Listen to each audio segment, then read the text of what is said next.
মানুষ মনে রেখো, ইহুদি খ্রিস্টান যদি মায়ের সাথে জেনা করে থাকে, আমার উম্মাত মায়ের সাথে জেনা করবে। আপনার পাশে ছেলেটা দাঁড়িয়ে আছে, তার মাথায় দেখেন চুল কিভাবে ছাঁটা আছে, তার গায়ে গেঞ্জিটা দেখেন। এবার আপনার কাছে ফিরে যাই, যেই কথাটা বলার জন্য এটুকু বলছি সেটুকু হলো, আপনি প্রতি রমজানে উমরা করেন, হজও বেশ কয়েকবার করেছেন। আপনার সাথে যখন আপনার মেয়ে হাঁটে, তখন স্কিন পায়জামা পরে আছে, গেঞ্জি গায়ে দিয়ে আছে, তখন আপনি হাজি। দুঃখিত, মনে রাখবেন রাসূল সাল্লাল্লাহু আলাইহি সাল্লাম বলেছেন নবীদের স্বভাব ছিল 10টি। রাসূল সাল্লাল্লাহু আলাইহি সাল্লাম বলেছেন নবীদের বৈশিষ্ট্য ছিল 10টি। রাসূল সাল্লাল্লাহু আলাইহি সাল্লাম বলেছেন নবীগণের খাসলাত, অভ্যাস, শিষ্টাচার, নীতি, স্বভাব ছিল 10টি। এক, কাসু সারেব, মোচ কেটে ফেলতে হবে, ব্লেড দিয়ে চাঁচা নয়। 2, এফাউল্লোহা, দাড়ি বড় করতে হবে, চেঁচে ফেললেও বড় পাপ, কেটে ফেললেও বড় পাপ, চেঁচে ফেললে তার উপরে অভিশাপ হবে আল্লাহর পক্ষ থেকে। ও মহিলা হতে চায়, মহিলার সাদৃশ্য হতে চায়, তার জন্য তার উপরে অভিশাপ হবে, গজব হবে। এই কথা মুহাম্মদ সাল্লাল্লাহু আলাইহি সাল্লাম বলেন। 3, মেশওয়াক করতে হবে। নবীগণের বৈশিষ্ট্য 4, পেশাব পায়খানার পরে পানি দিয়ে পবিত্রতা অর্জন করতে হবে। এটাই রাসূলের নীতি। আগে ঢেল টিস্যু পেপার পান, পরে পানি, এ কথা নয়। পানি দিয়েই পবিত্রতা অর্জন করতে হবে পেশাব পায়খানার পরে। তারপরে হাতটা মাটিতে মেজে নিতে হবে, একাধিক সহিহ হাদিস। আবার ঢেল টিস্যু পেপার ধরে 40 কদম হাঁটতে হবে, পায়ের ওপরে পা উঠাতে হবে, খক খক করে কাশতে হবে। এই অপছন্দ নীতি রাসূল সাল্লাল্লাহু আলাইহি সাল্লামের নয়। এই নোংরা নীতি রাসূল সাল্লাল্লাহু আলাইহি সাল্লামের নয়। যদি তাই হয়, তাহলে সে ঢেল টিস্যু পেপার নিয়ে 40 কদম হাঁটে, তার বউ কেন হাঁটে না? তার বউ কেন পায়ের ওপরে পা উঠায় না? তার বউ কেন খক খক করে কাশে না? তাকেই শুধু জান্নাতে যেতে হবে, পবিত্রতা অর্জন করে বউ যাবে না? এই বেইনসাফি নীতি তো রাসূল সাল্লাল্লাহু আলাইহি সাল্লাম পছন্দ করেন না। শুনুন, তারপরে তিনি বলেন কাসফুল আজফার, নখ কেটে ফেলতে হবে।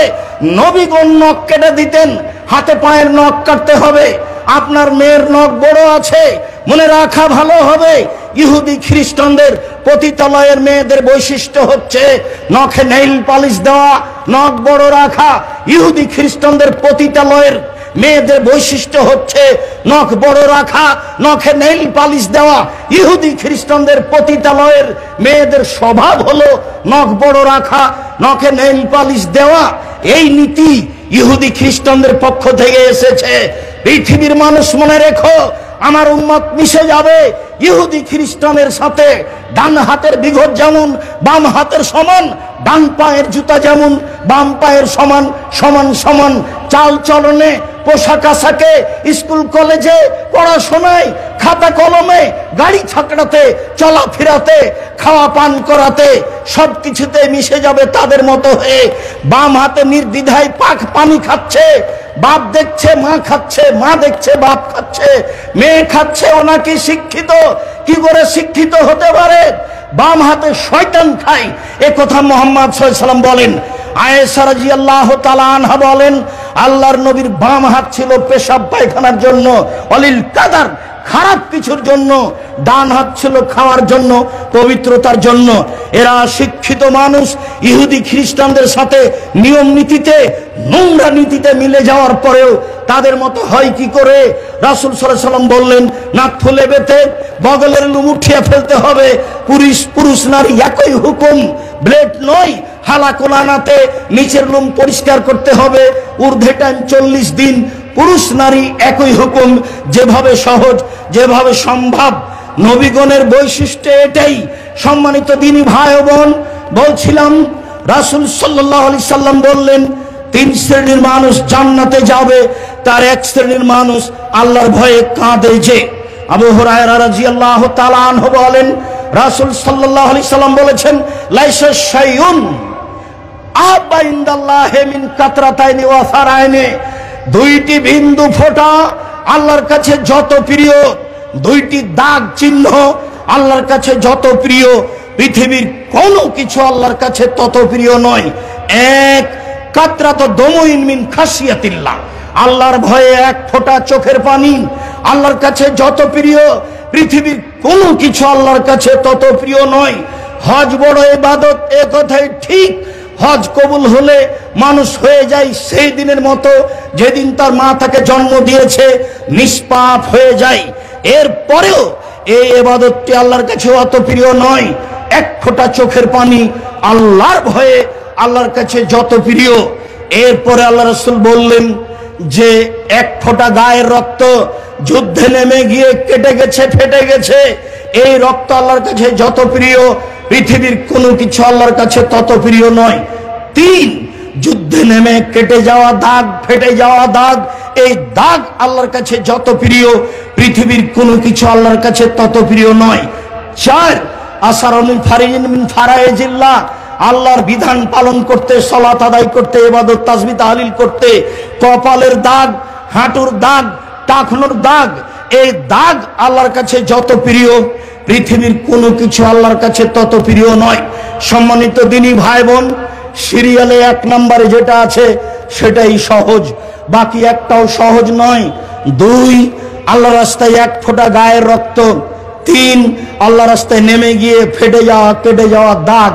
4, ইবাদত করতে করতে হাতে পায়ের টাকনোর, কপালের দাগ, এটা তো আপনার হাতে নয়, একদিনে করা যায় না। 1 নম্বরে যেটা আছে সেটা সহজ, এখনই সহজ। রাসূল সাল্লাল্লাহু আলাইহি সাল্লাম যখন বললেন যে তোমরা যদি আল্লাহকে জানতে আমি যেমন জানি, তোমরা যদি আল্লাহকে চিনতে আমি যেমন চিনি, তাহলে বেশি বেশি কাঁদতে, কম কম কম হাসতে। ফাগাত্তা আসহাবু রাসূলিল্লাহ সাল্লাল্লাহু আলাইহি সাল্লাম রাসাহুম আলাহুম খানিন, তখন সাহাবীগণ কাপড় দিয়ে মাথা ঢেকে নিয়ে কান্নাকাটি করতে লাগলেন। বুখারী মুসলিম। সম্মানিত দিনী ভাই বোন, আপনাকে আমি আল্লাহর ভয় করার জন্য আন্তরিকভাবে অনুরোধ জানাচ্ছি। নির্জনে আল্লাহকে ডেকে আপনার পাপের কথা বলেন। মহান আল্লাহ বলেন, মুহাম্মদ ফাইদা ফারাগতা ফানসাব ওয়া ইলা রাব্বিকা ফারগাব, যখন আপনি দুনিয়াবি কাজ থেকে অবসর হবেন তখন আপনি কঠোর শ্রমে আত্মনিয়োগ করুন, আর আপনি আমাকে যা বলবেন তা বিনয়ের সাথে কান্নাকাটি করে বলুন, বিনয়ের সাথে কান্নাকাটি করে বলুন। আপনার বলার ঢংটা প্রমাণ করবে যে আপনি আল্লাহর দরবারে কেঁদে বলছেন। আপনি বলবেন আসসালামু আলাইকুম রাহমাতুল্লাহ, আসসালামু আলাইকুম রাহমাতুল্লাহ, বিহাক্কি লা ইলাহা ইল্লাল্লাহ। তাহলে সেটা কি আসলে কান্নাকাটি করা হলো, না এটা ইবাদতের সাথে মজাক করা হলো? আপনাকে আমি কষ্ট দিতে আসিনি, আপনি আমার দ্বীনি ভাই, আপনি আমার দ্বীনি বোন, আপনাকে কষ্ট দিয়ে আমি কিছু করতে চাইনি। জাতির যদি রাস্তাঘাট করে দিতে না পারি, জাতির যদি স্কুল কলেজ করে দিতে না পারি, জাতিকে চূড়ান্ত সঠিক ধর্ম দিতে পারবো ইনশাআল্লাহ। ধর্মের ব্যাপারে জাতিকে ফাঁকি দিয়ে পরকাল হারাতে রাজি নই। অতএব এটা ইবাদত নয়। আল্লাহর দরবারে কান্নাকাটি বুঝাতে হবে, ভয় ভীতি বুঝাতে হবে, নিজেকে অপরাধী বুঝাতে হবে, তাহলে আপনি অপরাধী এবং পাপকে স্বীকার করেছেন, আল্লাহ তখন মাফ করে দিবেন। ইউনূস আলাইহিস সালাম ভুল করেছিলেন, চলে যাচ্ছিলেন, লটারিতে নাম আসায় তাকে সাগরে ফেলে দেওয়া হলো। তখন তিনি বললেন লা ইলাহা ইল্লা আনতা সুবহানাকা ইন্নী কুনতু মিনাজ জালিমিন, আল্লাহ ছাড়া কোনো মাবুদ নেই, আল্লাহর পবিত্রতা বর্ণনা করছি, তুমি ছাড়া কোনো মাবুদ নেই, তোমার পবিত্রতা বর্ণনা করছি।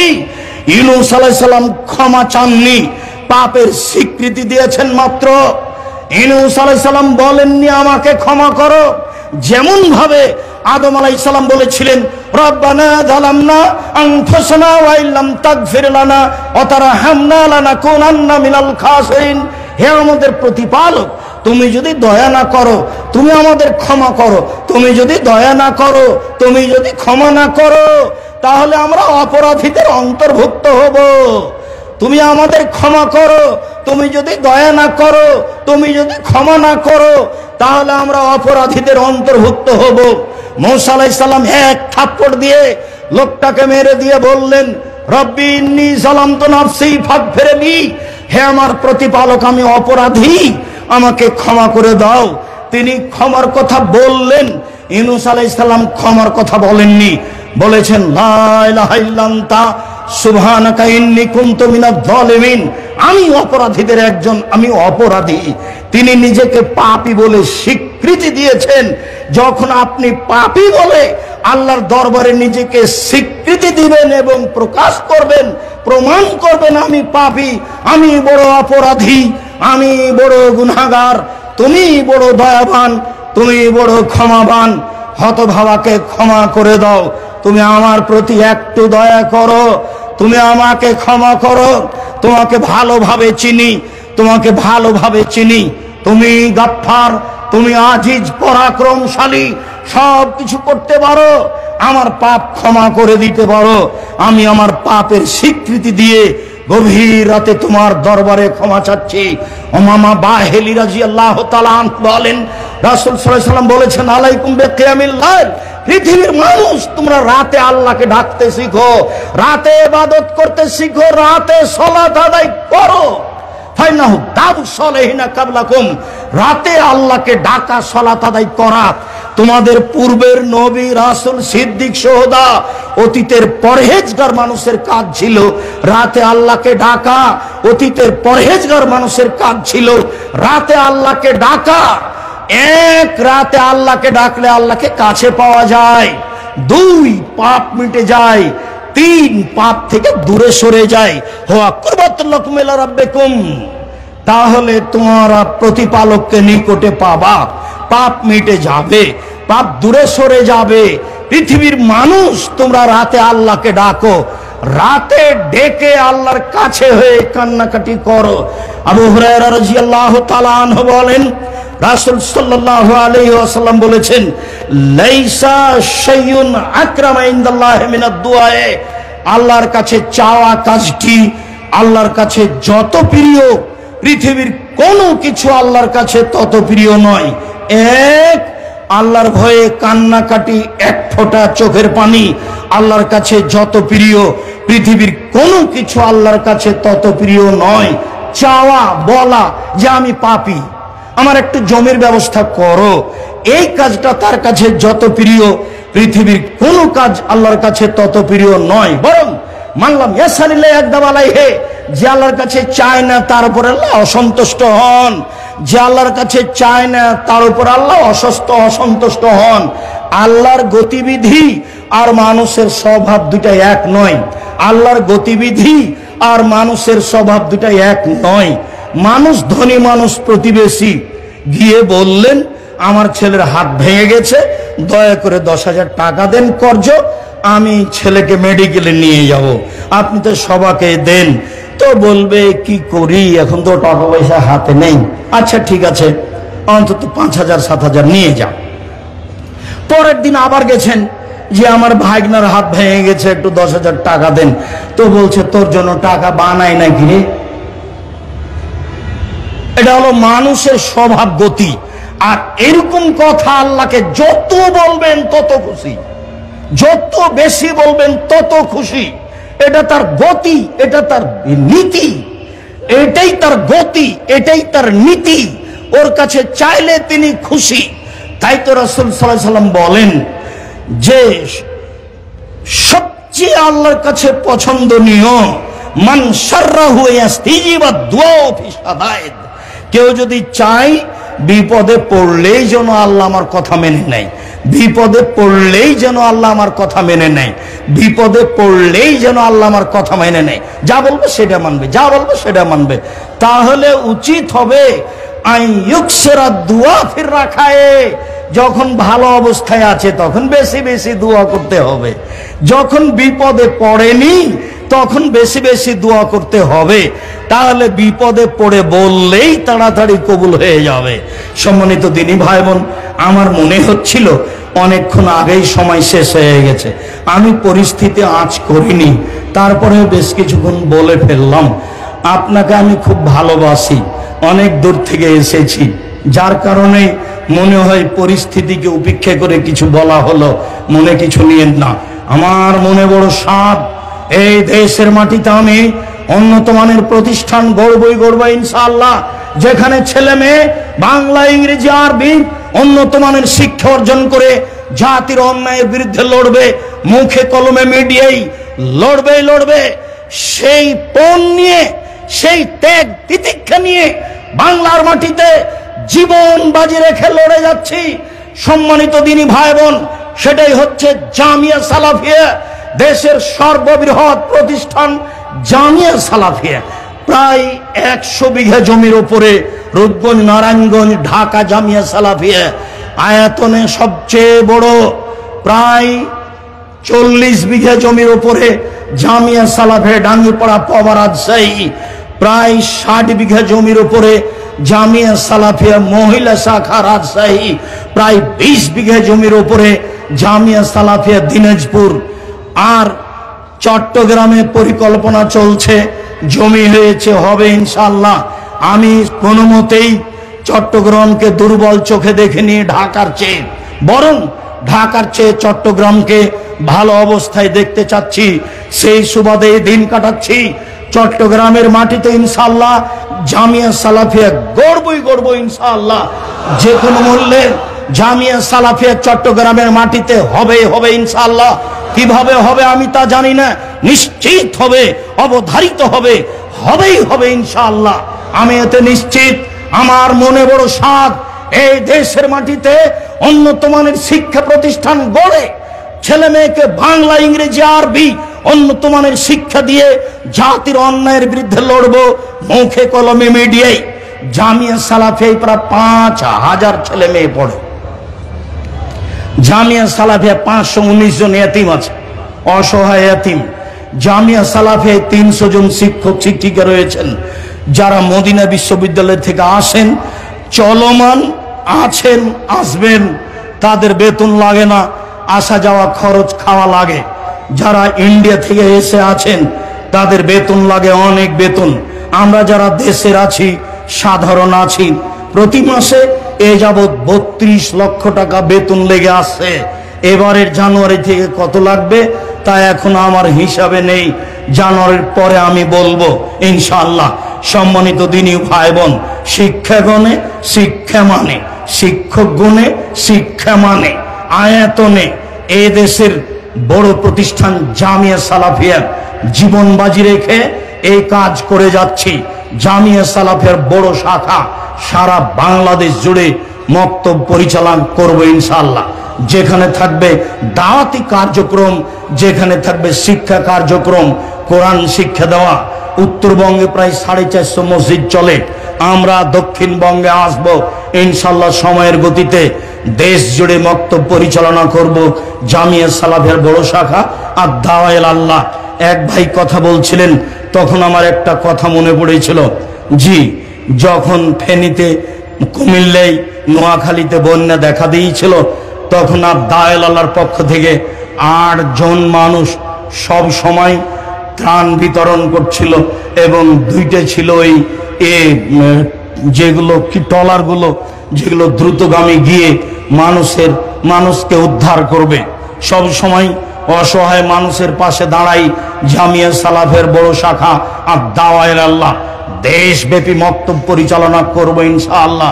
দেশ জুড়ে উন্নত মানের শিক্ষা প্রতিষ্ঠান গড়ব ইনশাআল্লাহ।